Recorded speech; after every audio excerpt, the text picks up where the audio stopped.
It finally happened. In the early hours before dawn, China launched a full-scale military assault on Taiwan. For decades, tensions simmered just beneath the surface. Threats exchanged, war games conducted, warnings ignored. But today, it became real. The red line has been crossed. The era of speculation is over. And the world has entered a new chapter. One written in the language of missiles, fear, and history repeating itself. Before we begin, don't forget to like, subscribe, and hit the notification bell, because what you're about to hear might just change everything. Now, let's break it down. The flashpoint ignites. The digital realm fractured first, a silent prelude to the storm. At precisely 4:32 a.m. local time, the digital onslaught commenced, a torrent of sophisticated cyber attacks unleashed by the Chinese People's Liberation Army. Taiwan's communication networks buckled under the strain, websites flickering and collapsing, phone lines turning to static. This digital blackout was the harbinger of physical destruction, swiftly followed by the terrifying whistle of hypersonic missiles slicing through the pre-dawn sky. Their targets were strategic nerve centers, radar installations crucial for Taiwan's air defense, and air bases near Taichung, Tainan, and Hualien designed to cripple any immediate aerial response. The precision and speed of the attack suggested months, if not years, of meticulous planning and preparation. Hours later, as the sun began its ascent, the rumble of amphibious assault craft filled the air, disgorging waves of PLA troops onto Taiwan's western shorelines. The invasion had begun. The world, still slumbering in many time zones, was jolted awake by the chilling reality unfolding in the Taiwan Strait. News outlets scrambled to verify fragmented reports, soon overwhelmed by a deluge of citizen journalism. Images of thick, black smoke billowing above the skyline of Taipei, once a symbol of prosperity and technological advancement, spread like wildfire across the internet. The vibrant streets emptied as thousands upon thousands of terrified civilians sought refuge, fleeing urban centers in a desperate attempt to escape the unfolding catastrophe. In the capital, Taiwan's president, her voice strained but resolute, addressed the nation, declaring martial law and mobilizing all available resources for the defense of the island. The internet, despite the initial cyber attacks, remained a vital, albeit trembling, artery of information, carrying both the grim realities of the invasion, Chinese tanks rolling ominously through coastal towns, Taiwanese F-16 fighters launching desperate retaliatory strikes against the incoming waves, and the unwavering spirit of a nation under siege. For Beijing, this aggressive act was not a spontaneous decision, not a rash reaction to recent events. It was the culmination of a long-held ambition, a strategic imperative deeply ingrained in the very identity of the People's Republic of China. From the moment the nationalist government, led by Chiang Kai-shek, retreated to Taiwan in 1949 following the tumultuous Chinese Civil War, the mainland government in Beijing has consistently viewed the island not as a sovereign entity, not as a distinct neighbor with its own democratically elected government and unique identity, but as a renegade province, a historical anomaly waiting to be rectified.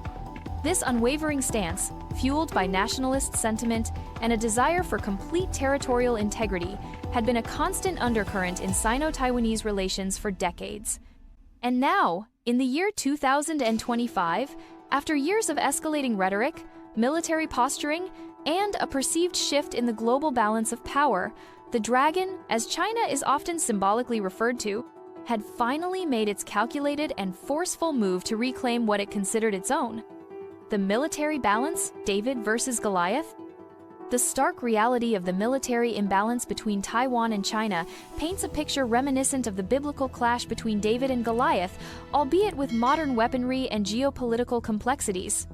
Taiwan, a vibrant democracy with a population of approximately 23 million industrious people, has long understood the existential threat posed by its colossal neighbor.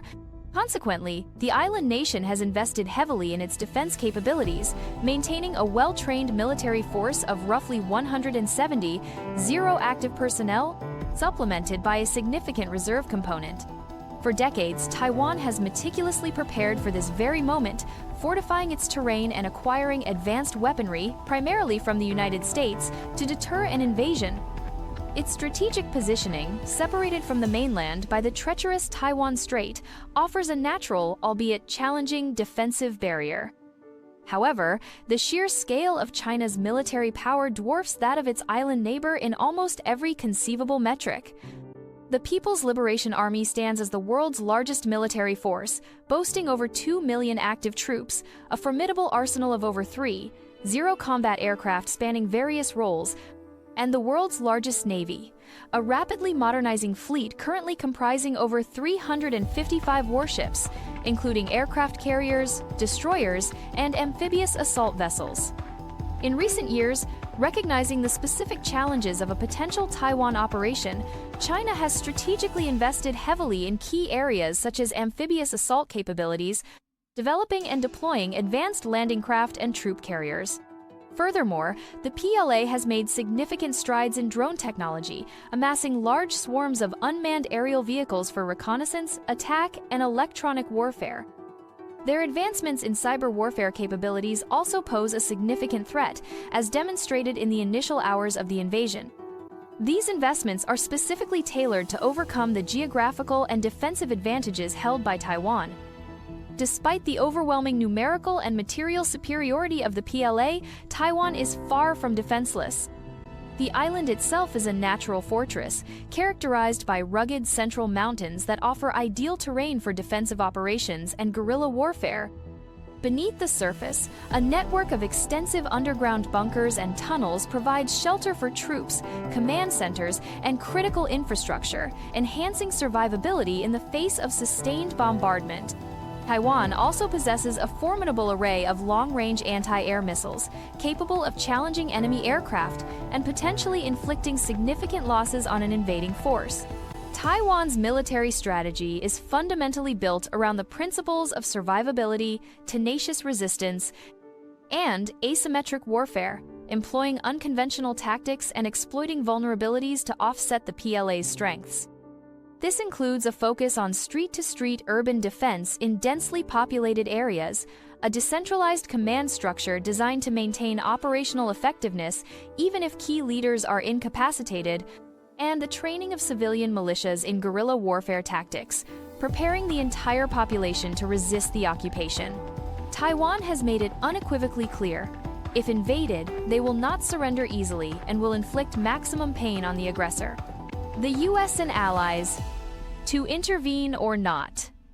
Across the vast Pacific, in the halls of power in Washington, D.C., the unfolding events in the Taiwan Strait triggered an immediate and intense response.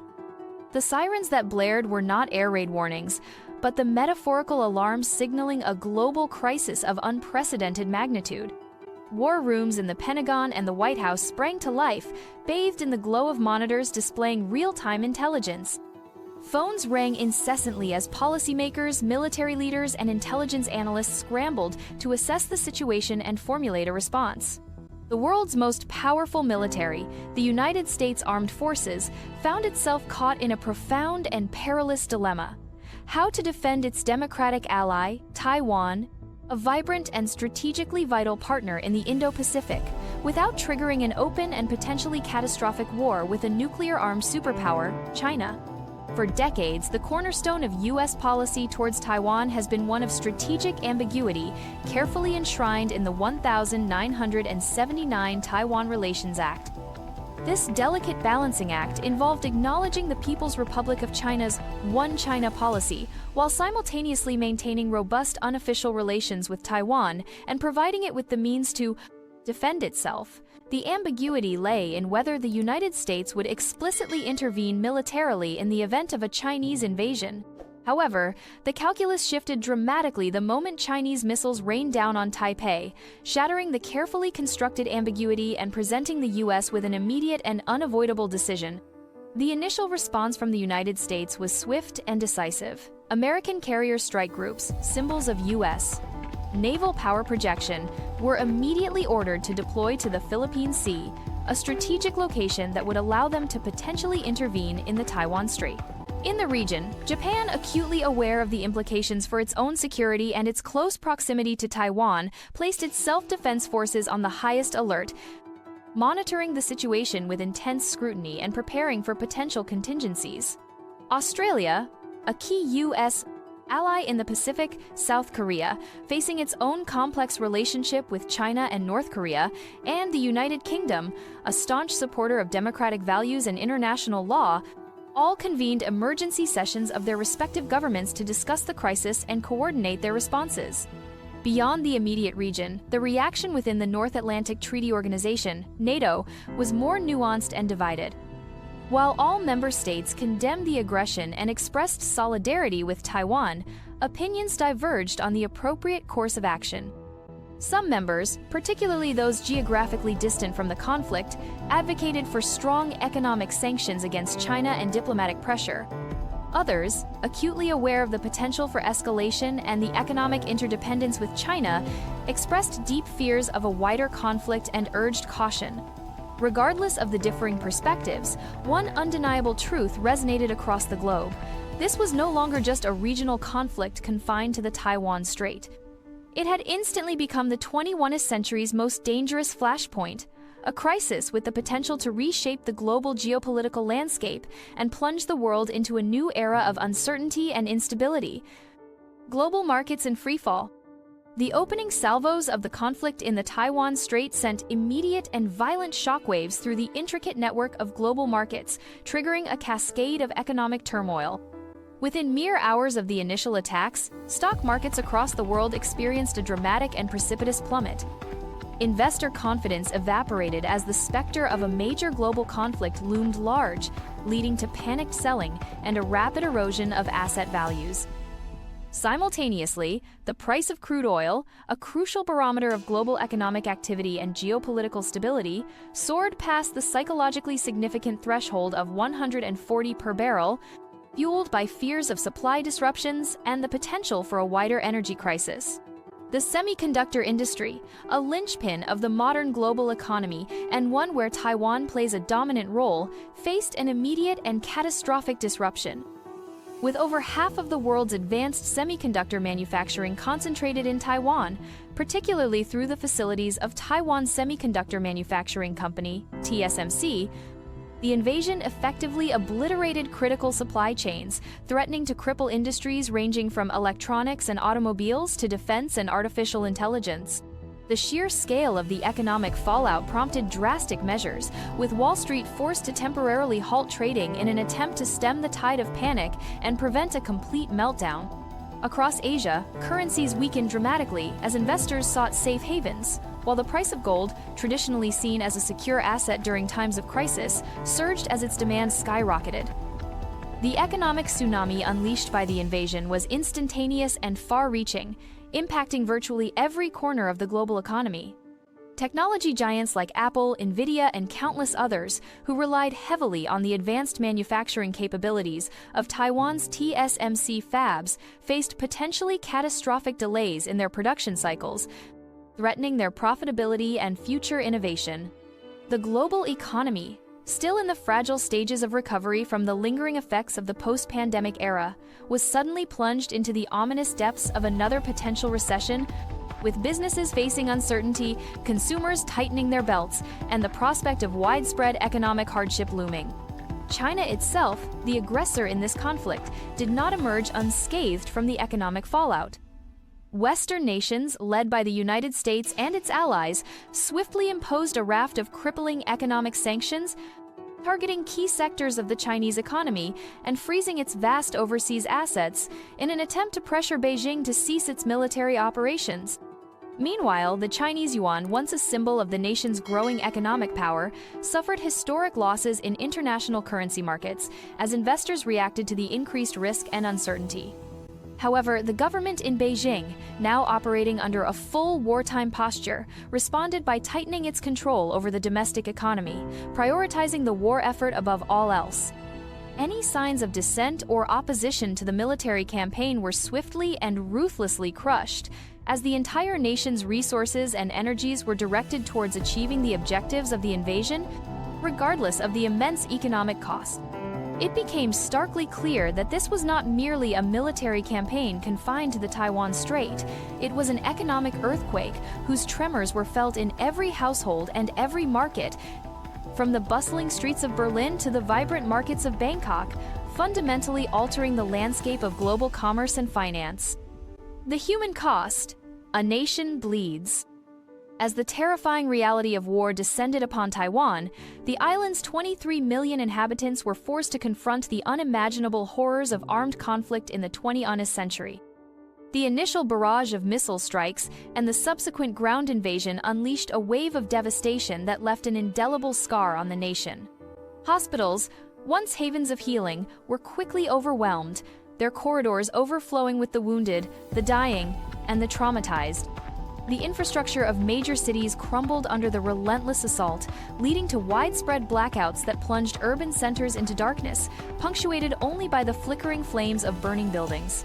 Families, ripped apart by the sudden violence, huddled together in the relative safety of subway stations and makeshift shelters, their faces etched with fear and uncertainty, desperately praying for a moment of silence amidst the incessant wail of air raid sirens and the distant thunder of explosions. Within the first few days of the invasion, the civilian casualty count soared into the thousands, a grim testament to the brutal and indiscriminate nature of modern warfare. The cultural heart of Taiwan also suffered grievous wounds. UNESCO heritage sites, cherished landmarks that held centuries of history and cultural significance, were reduced to rubble, their beauty and historical value lost in the maelstrom of conflict. Innocent children were orphaned, their futures irrevocably altered by the violence that had shattered their young lives.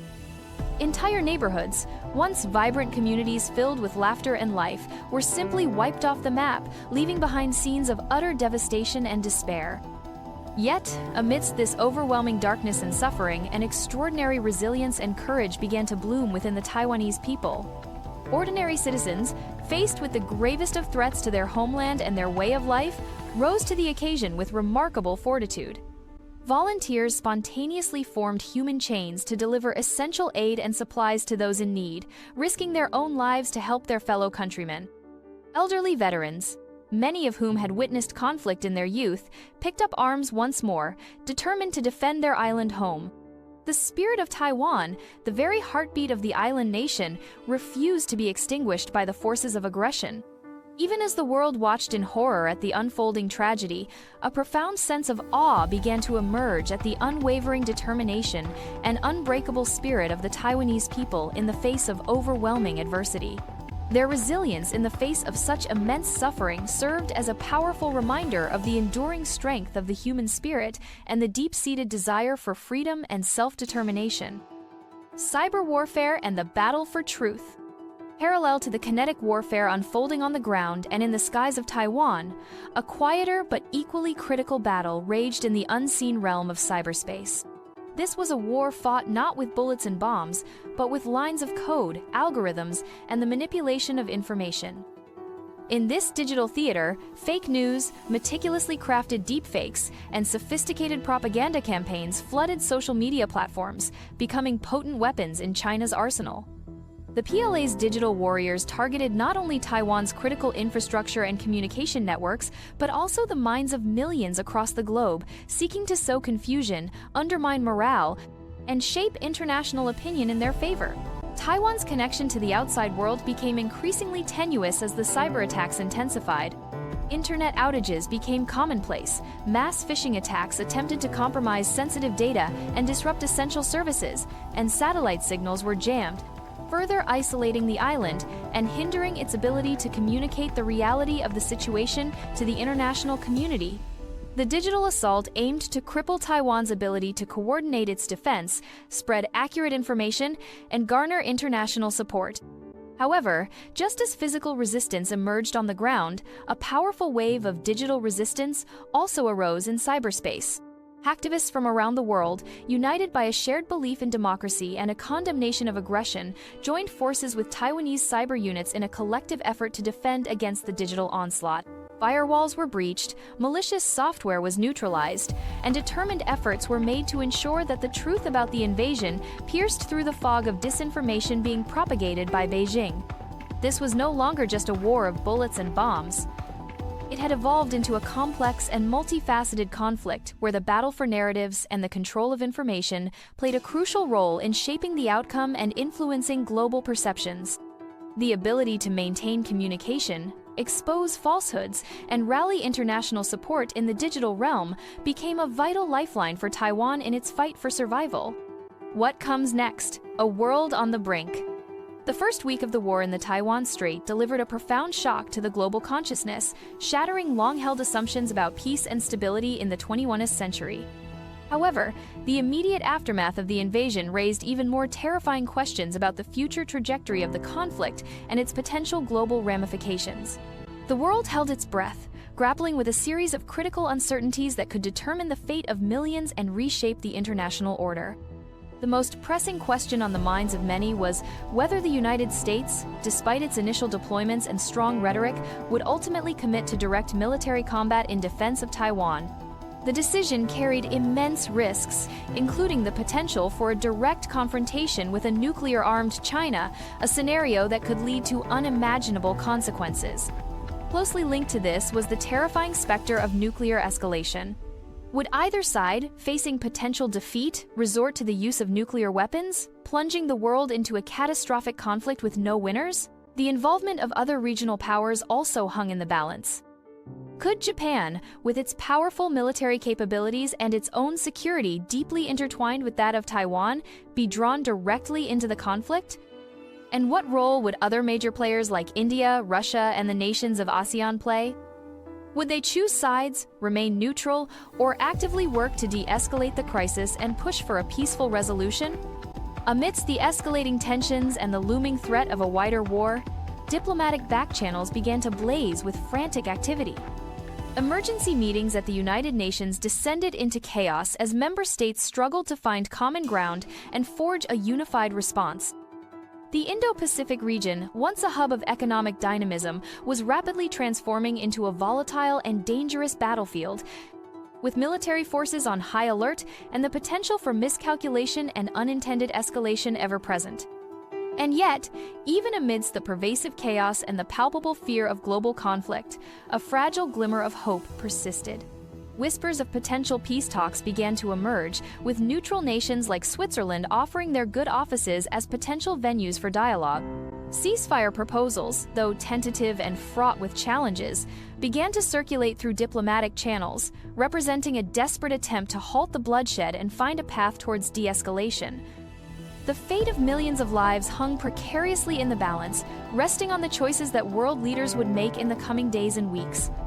The world stood at a critical juncture, forced to choose between the perilous path of further escalation, with its inherent risk of widespread annihilation, or the difficult but ultimately necessary path of diplomacy and peaceful coexistence. China's attack on Taiwan has reshaped the world forever. It exposed the fragility of peace, the cost of complacency, the price of freedom. And in this hour of crisis, one truth emerges. We are more connected than ever. One spark can set the world ablaze. This is not just Taiwan's fight. It is a reckoning for us all. If you found this analysis insightful, smash that like button, share your thoughts in the comments below, and subscribe to our channel for more in-depth geopolitical insights. Thank you for watching. Stay safe, stay aware, and stay human.